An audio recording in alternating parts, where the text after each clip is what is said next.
Écoutons-le. Ces vaccins ont augmenté l'épidémie. C'est les pays qui ont eu le plus de vaccins, qui ont le plus de cas actuellement. En France, 25% des cas de Covid sont survenus depuis moins d'un mois, qui est le même temps pendant lequel on a fait 15 millions d'injections vaccinales. Comment se fait-il que dans le pays dans lequel on a le plus de vaccinés, il y a le plus de cas?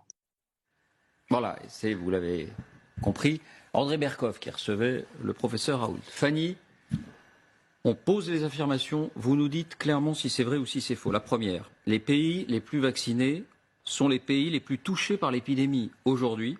C'est ce qu'on a entendu. C'est vrai ou c'est faux? Eh bien David, c'est vrai, c'est le cas des pays européens, à commencer par la France. 90% des plus de 12 ans sont complètement vaccinés, 78% de la population totale.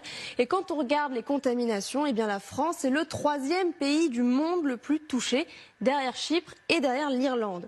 Il y a beaucoup d'autres exemples par ailleurs. Le Danemark, 80% de sa population est doublement vaccinée.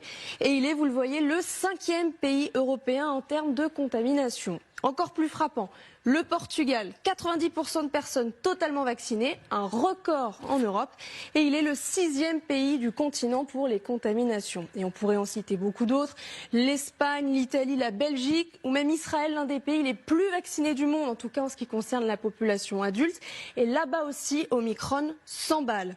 Dans le reste du monde, c'est aussi le cas de l'Australie, 77% de sa population est complètement vaccinée, et pourtant aujourd'hui elle fait face à un mur de contamination. C'est le cas aussi de l'Argentine, alors qu'à l'inverse, dans la plupart des pays africains, vous le voyez, eh bien, ils sont très peu vaccinés et très épargnés en même temps par cette épidémie.